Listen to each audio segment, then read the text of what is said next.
Hey, everybody. Welcome to another edition of the Shea Anything podcast. It's Doug Williams and Keith Hernandez with you this week. The good news is we're with you every week of the offseason. This week, you'll hear from us twice. We're doing the Monday episode with Keith, and then later on in the week, we'll do one with Andy after Steve Cohen and Sandy Alderson's press conference. I'm sure there'll be a lot to digest there. We thought it would be good to catch up with all of you twice this week. It's pretty newsworthy, Keith. Since we last spoke, the Mets have a new owner. How about that? Yeah. So it's a new era in Met history, So this will be defined as the Steve Cohen era. I like the things that he's been tweeting out and saying. Did a nice thing with the workforce around the stadium there, and wants to bring back certain things. Obviously, he's a Met fan, and he wants to win. And he's got a little bank, so we'll see what it goes. Brought Sandy back. Just a lot of changes. Yeah. Speaking of his tweets and speaking of changes, so he's just been openly asking for suggestions on Twitter, which you may have seen. And, Met fans are suggesting things, one of which was Old Timers Day. Now, I saw somebody tweet this, so it's not my original thought, but it is a great thought that there is a reality in 2021 where we're in front of a full ballpark, hopefully, fingers crossed, and Gary Cohen's on the call, Keith Hernandez is at the plate, and Ronnie's on the mound. Will you play? I know you've been hobbled with a couple injuries the past couple of years. Are we going to be healthy enough to take the field and dig in at the plate? Of course I'll play. I'll look forward to it. I'm very excited about them, Mr. Cohen bringing back interest, wants to bring back Old Timers Day. I think it's a fun day. You get all the players there to come out. People love to see the old players. Come on.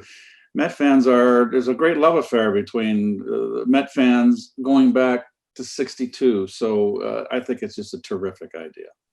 What do you think if you had to prepare yourself mentally and physically for the matchup with, say, Ronnie? How do you think his stuff will hold up?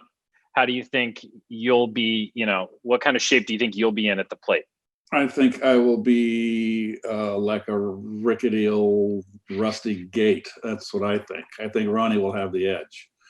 I know the last Met old timers game I played in, and I was retired a few years, so I wasn't in that bad a shape. I've had to face Koosman of all people.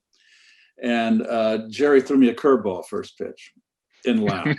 So anyway, I will not. I haven't swung a bat in years, so decades. So it would be a little frightening. Well, not frightening, but you're just going to go out there and have fun. If I strike out, I strike out. If I make contact, I just hope when I run to first base, I don't pull a hamstring. You're going to need to bring your trainer to stretch you out beforehand. You can't be pulling hamstrings. You've had calf issues. I know that. You can't re-aggravate that calf injury, whatever, 30 or 40 years later. What do you think about the fact that the new owner, as you mentioned, Met fan, as you mentioned, he's been on Twitter. What do you think about the fact that he's soliciting ideas from the average Met fan and that he's been very communicative with them so far? Well, I tell you, he did not have the certification. I wasn't sure if it was him. Yeah, verified. He wasn't verified yet. Yeah, verified is the word, right. So, it could be anybody. And so I sent a private email to him like around 3 days ago. And I said, I wrote, "Is this really you, Mr. Cohen? And if it is, congratulations on becoming the new owner of the Mets. I'm looking forward to meeting you in spring, blah, blah, blah." But I was a little reluctant to put anything on there because I wasn't sure because it wasn't verified. But now that you say that is him, I'll let the fans do all the suggestions for him. That's a reach out for him. I'm looking forward to meeting him. Yeah, so when he first started tweeting, I just thought it was some creative Met fan trying to pose as the owner. And sometimes those parody accounts can be very popular if you're pretending to be somebody. And then Steve Cohen's wife tweeted, and she's active on Twitter, she's also a Mets fan, tweeted that that's really him. So he's been active the whole time. Before the sale closed, he told us when he thought it was going to close. He told us when the presser was going to be, which, by the way, is Tuesday of this week. It's tomorrow as we tape now. Right. That will be live on SNY at 12:30 p.m. All of SNY's digital platforms, Facebook, Twitter, and YouTube.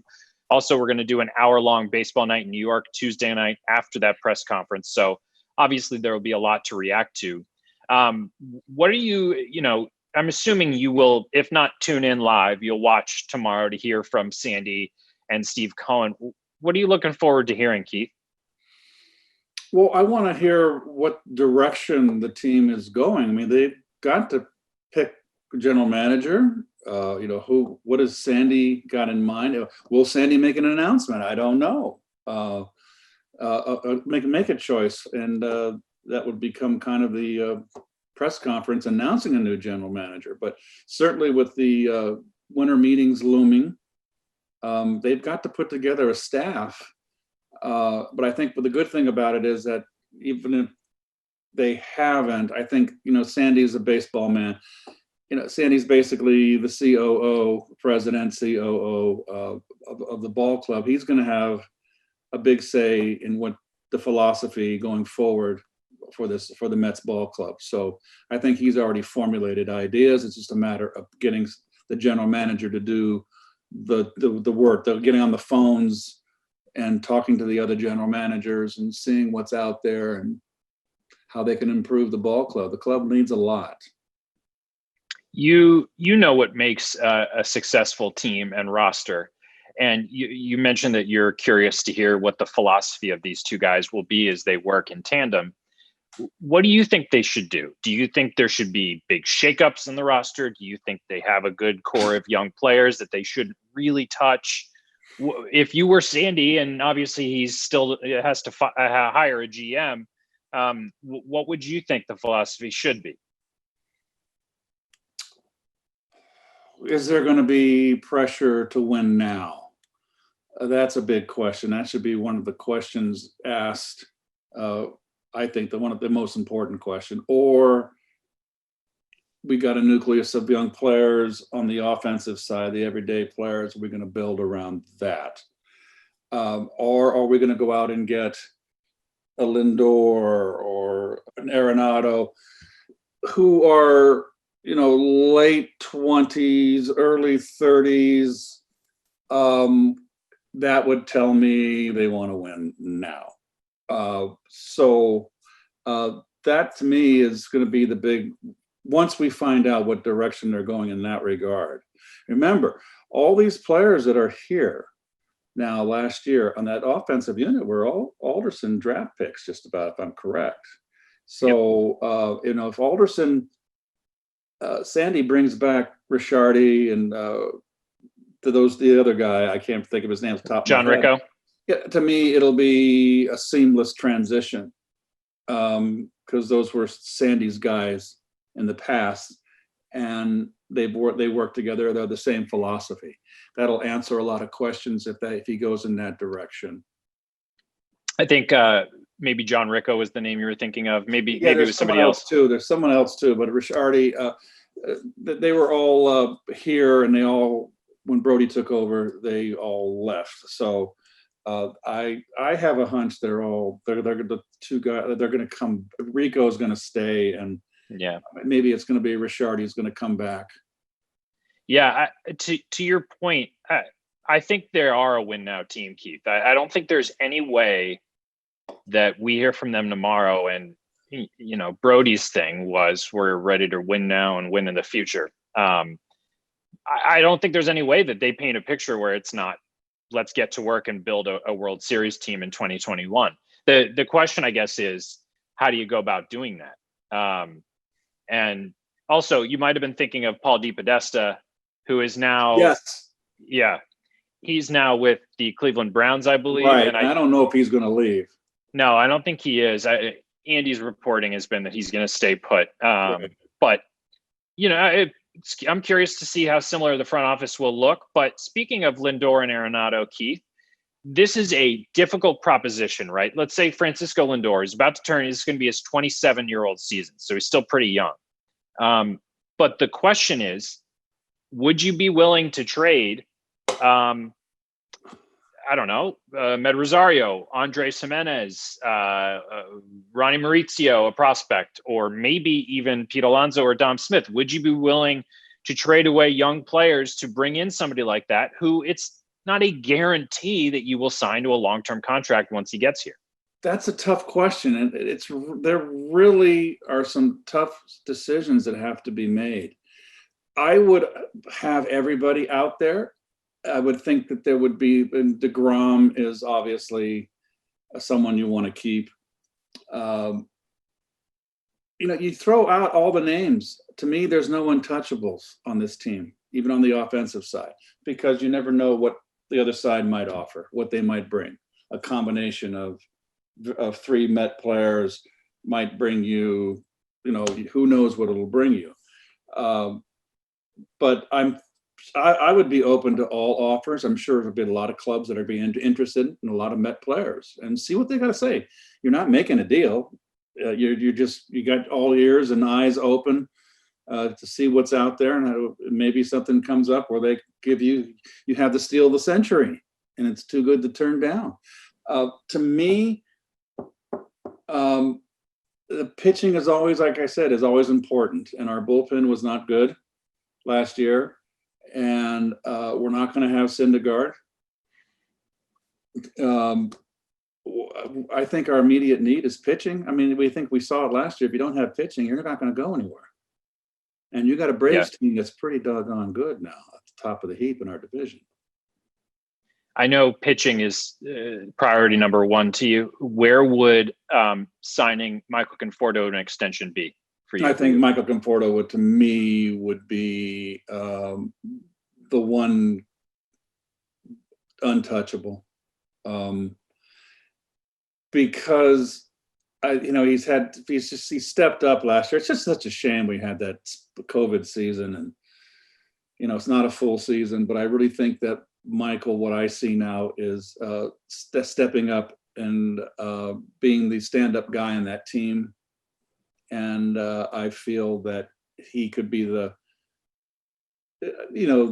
don't have to appoint a captain, but, just the leader of that team, because he has a good work ethic. He plays hard every day. Remember, he played almost every day when everybody was getting a rest. He played, I think, around 6 weeks in a row of games. And he's an Iron Man, and that's the kind of guy you want to keep on your team. He hustles. So to me, I think that I would be inclined to give him a nice little long-term contract, because you got to be careful. I remember Jim Cott told me a long time ago, when I signed my 5-year deal with the Cardinals, and Gary Templeton signed with me, when John Claiborne came over from, I believe it was the Red Sox, became our general manager after they fired Bing Devine. And we were the new up-and-coming stars, a new generation of Mets that would evolve into the 80s Mets. And, I signed a $3.8 million contract for 5 years, which was the second highest contract at that time. I believe it was after the 79 season. So Jim Cott always said, you got to know who you give the long-term contracts to, because you can kind of get rest and sit back on your laurels, become kind of a fat cat. Conforto is not that kind of guy. Conforto will be a guy that will want to live up to that contract. He's got that kind of character. I find it fascinating that you say that he may be the one untouchable on the position player side, because we've had the young position players, younger than he is, come up and with flashes of brilliance. Pete Alonso, Jeff McNeil, Dom Smith. But I actually agree with you. I think he's a foundational piece. I think he's coming into his own. He's never been better. Mm-hmm. And also, he's I believe a player rep. He's clearly a leader. And the guys around him respect him. He has a really solidified place in that clubhouse. Right. So I actually saw. He's kind of like the closest thing to David Wright. He's got that good upbringing, his family. He's got good values, he's a solid citizen. Yeah. And I would say that Dom Smith's probably the closest behind that for me, just because, this better than anybody, Keith, but the talent that he has, the ability that he he has to kind of ditch that launch angle stuff. And it just seems so free and easy. And that seems like a swing and an approach that I'm not sure is prone to slumps or really like deep struggles throughout his career, like we saw with Pete. I would be very hesitant to let go of Dom Smith at this stage of his career, especially after the season he just had. And he's young too, and so's Pete. Now, it's going to pose a problem. Hasn't been decided yet whether it's going to be a DH next year or not. If there's not a DH next year, then you haven't got a place. I don't care for Dom out in left field, and it's no criticism of Dom. He's not a left fielder. He's a first baseman. And, it shows defensively out there. And it's a big ballpark we play in 81 games out of the year. He's not fleet of foot. He hasn't got a strong arm because when you're a first baseman, your longest throw is a double play to throw to second base. You're not conditioned to throw long. So it's a big liability when he's out in left field, when you're trying to keep both bats in the lineup. And you're losing defensively, you're losing it in two positions because Dom is clearly a better fielder than Pete. Pete, to me, it's a sophomore year. I've got to give him another chance of a comeback year because it's got, you just can't turn a blind eye to 52 home runs. You can't. He's got that capability. Just can't turn a blind eye to that and just shoo him off. But if he brings a ton of people and you get him out of the league because he's really clearly a DH, and you can get 4 or 5 players that can help you now. There's a lot of ifs, ands, and buts out there right now. Yeah, the DH thing is so weird because that's a really important decision for Major League Baseball to make to a team like the Mets. I mean, to your point, you've got 2 potential all-star level first basemen, and you only have a spot for 1. Yep. And so you got to decide what to do in the offseason. Sandy Alderson is about to hold a press conference with Steve Cohen, and he's going to be asked, I would guess, about something like this. And he may have to say, I don't know what our roster will look like next year because I don't know if we're going to have that position available to us. I'm curious, since Brodie took over and the Brodie era as the GM now being over, you, I am sure, viewed that from the former player perspective when he got hired. Well, that's weird. He's a former agent. Some of the guys on the team are his former clients. He seems like this PR master. What were your thoughts from the beginning of his tenure to the end of the job he did and how he fit in that role as the Mets GM? Well, he certainly fit in as the new breed of general managers. It's just more, the general managers are more hands-on, more communicative to their players. In my generation, you never saw the general manager only if you were playing bad and he called a meeting and he chewed you out. You very rarely saw them, but now it's totally, completely changed. And Brodie was certainly that. He made bold moves right off the get-go. And, if Diaz pitched up to his capabilities, didn't have that glitch he had. That's not a good word to use right now. That little stutter, the bad year he had, if he had pitched like he had in Seattle, it might have been a whole different ball game. But, players have to perform. And that's the bottom line. You can make all the changes you want, but if the players ultimately don't perform, then it's a bad reflection upon the general manager who made the moves. And he, to his credit, I think, did everything he could to win now. You talk about Diaz. The Diaz and Cano trade, trading away Jared Kelenic, may end up being a terrible trade. Kelenic having not really been a factor for the Mariners yet at the big league level means we can't judge it yet. Right. But don't you think that Brodie deserves credit for, in his time here, keeping the Mets competitive on the field and making them a player every offseason when he didn't have the benefit of Steve Cohen's $14 billion payroll from the ownership side? Listen, for the last year for the Mets was not a good year. There was 16 teams in the playoffs out of 30, and the Mets were one of the 14 that didn't get in. And there's a lot of reasons why. It was a very peculiar year. You know, Alonso having the bad year that he had, that really hurt because you relied on him to, you didn't expect him to perform that poorly where he didn't hit in the clutch. I'm not putting Pete down. I said from the beginning I was worried about a sophomore jinx, and I do believe in a sophomore jinx.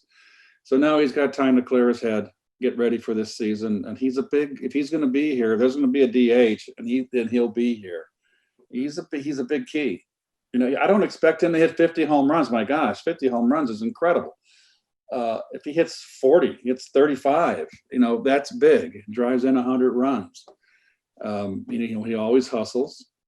He's a big key for this ball club, where last year he was really for the basically first half of the season, he was a big out. It was and he was in a spot where, okay, you're hoping in the beginning. Remember, this was a sprint. It was 60 games and it was a sprint, and Pete gets off to a bad start. So what are you going to do? You can't put him seventh in the order because you got 162 games. You had to keep him like you would in this 162 game schedule. You'd keep him in the line, but if he started to falter a little bit, take him down put him down in the lineup, give him some days off on tough pitchers because it's 162.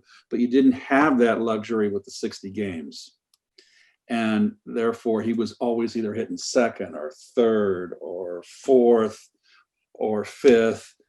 And he just wasn't being productive. He was just not having a good year, and it hurt the ball club. And I'm not putting Pete down. It's just how the season played out. But we'll see. I mean, right now, to me, I don't have a clue what this club's makeup is going to be come spring training. I mean, we will get a better picture after the winter meetings. We'll definitely get a clearer picture. By the way, Jeff just made me laugh because he texted me and said I referred to the worth of Steve Cohen as the payroll. So I said they had a $14 billion payroll. That would be a really high payroll for a Major League Baseball team, even in today's standards. It would dwarf the Dodgers. That would be Mike Trout plus Bryce Harper plus Nolan Arenado plus. You could probably get there. But that's not quite what we're at yet. But you all know what I meant. It's certainly going to be a different job. The Mets general manager, whoever it ends up being, is taking a different job than the one Brodie had. And you're right to bring up the fact that 2020, even in the weird shortened season that it was not a success. It was the easiest season in our lifetimes to make the postseason. And the Mets weren't able to do that, even though they were built to win. They were one of the few teams that were built to win that didn't. The Cincinnati Reds were built to win. They snuck in at the very end, even though they underachieved. The Mets didn't get there. So it's a fair point about the legacy of Brodie as the GM, because winning in 2020 was key, and they didn't do that. One of the pitching thing that you bring up, Keith, one of the options that the Mets have is Marcus Stroman. Now, he's been offered a qualifying offer. That's a lot of money for 1 year. If you were him, would you take it, given the weird climate that we're in coming after the COVID season? Would you take the money and bet on yourself next year? Or is free agency too precious and he should probably just try and test out the market? Well, what are the rules for him? If he's been given a qualifying offer, but can he become a free agent? If he rejects it, he's a free agent, but he's got a draft pick compensation attached to him. So okay. So he's either going to take it and stay with the Mets, or run out there and be a free agent. And he can either pitching's at a premium, and someone's going to sign him. So he made a tough choice on his option year to sit out. This season, which was clearly his right. So that to me was a surprise, because you want to play and show your wares for your option year. It's your option year for your free agent year. So he doesn't have that he didn't play last year at all. So I don't think it's that big of a risk. And then there's too many teams, and too many teams need pitching. Someone will pick him up. There'll be more than a few teams that'll be interested in him. I found it interesting that he kind of threw a little offer out at the Yankees, that he was, might have been interested in the Yankees. So, maybe that kind of makes me feel that he might test the waters. Yeah, I tend to think he should take the qualifying offer, only because if he's a guy who clearly believes in his own talent. He's a very confident guy. You think? And so if he really thinks he's that good, take the 19 million basically from the Mets for 1 year and then just do this again next year, because in his own head, he probably thinks he'll be an ace for them. And so if Marcus Stroman thinks that he's going to perform that way, take 19 mil and then do it again next year, because he didn't pitch last year. There's nothing to go off of. It's not crazy. like, yeah, I mean, it's a lot of money. And it's a lot of money. You kidding? I'll go to the bank with that. That's part of that $14 billion payroll. Maybe they got to add Bryce Harper and Mike Trout to it. So 19 million is a plus. And then, you're having a good year and he's relatively young. The Mets could give him an extension. Yeah. Or the extension, whatever, so he's got, I kind of tend that might be the best strategy for him. So we'll see. The ball's in his court. We can only defend. How much George Springer have you watched? Obviously, he's played a ton in the postseason with the Astros over the last, handful of years. Connecticut guy. Mets fans really want him in center. He may end up being a right fielder in 5 years, but right now he's a premium center fielder on the market, free agent. What do you think of that fit with the Mets? Oh, I like George Springer. He's a talent. Did I read he was the only one that had a good year, or did he have a bad year? Because everybody's comparing now, the trash cans. Yeah. Altuve didn't have such a great year. Altuve and Bregman had bad years. Springer had a pretty good year. Pretty good year. Okay. And I believe he's in his early 30s. Yes. I think he might be like 31, 32. around there. So if the Mets are going all out for a winner, then 31. If you've got the money, I thought he was 31. You see, I'm not losing it yet. Yeah, you nailed it. You nailed it. I got it wrong. You nailed it. Anyway, he would be our center fielder, and he's a Connecticut guy, and it would be, if you're winning now, he would be a great addition to the ball club, because we remember we were a little top heavy. We're top heavy left-handed in our lineup. So maybe another right-hand bat, and a good one. He hustles. I know that. That's all I care about. He runs balls out. I think he cares. I think he's a good guy and a good attitude. So those are the things you look for as far as him coming in. Now he's a star and not being, a little uppity. He's going to be a guy that's going to fit in. He's a regular guy. I can sense that, which is important. It's important that your star players don't feel a cut above the other ones. They're just like, everybody's the same. It's very important.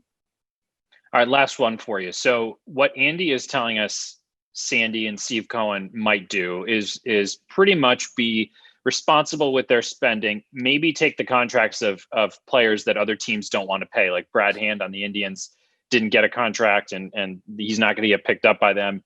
Maybe the Mets sign him on a 1-year deal. But he's expecting one big move. So if you were the GM, would you make that move Nolan Arenado? Would you make it Francisco Lindor, George Springer, JT Realmuto, or Trevor Bauer? Do you feel strongly about any of those 5? I would always lean towards the pitching, particularly our starting pitching is short, but they're not spring chickens, the starters that are available. Bauer's a quality pitcher, upper echelon pitcher. Those are tough choices. So Lindor, you're getting him in the beginning of his prime, and he's if you can always like Jimenez can You can sprinkle him in at second base. Those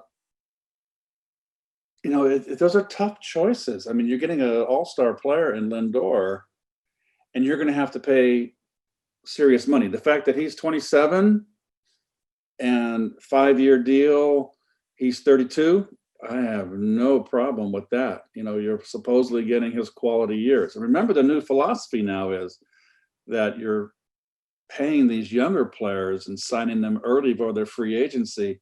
And the older player now, they did that chart where they're for some reason, the older players diminishing quicker than in our generation.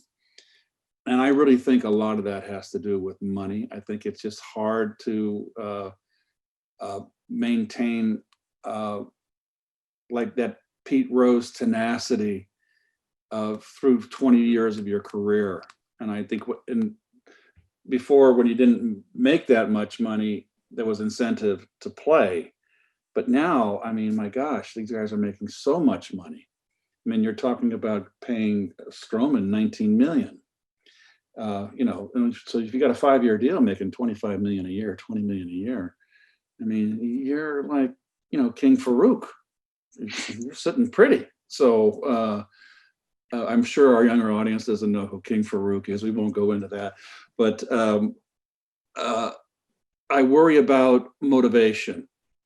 And that has to do with temperament and in the mindset of the player, which I know Frank Cashin always said when he traded for Frank Robinson for Milt Pappas, and Frank was an MVP with the Reds. They knew what they were getting, on the field, but Frank was such a force in the clubhouse and turned that country club attitude in that Baltimore clubhouse into a tenacious team. That's what you don't know you're getting. Okay. What is the makeup of that player? Is he laid back, or is he Pete Rose, or that kind of temperament? So it's going to be very, very interesting in more ways than one. We got new ownership. We've got to get a team together for winter meetings. They got to be ready to take their spots running and get a plan. I'm sure Sandy has a plan, and it's going to be very, very, to me, one of the most interesting off seasons in Mets history. Well, it's a good time to have a Mets podcast. Keith, we appreciate it as always. We'll be back with you all, listeners, later this week with Andy to discuss what we hear in this press conference. But until then, thanks for listening. Keith, we'll talk to you in a couple weeks. Thank you. I'll be here.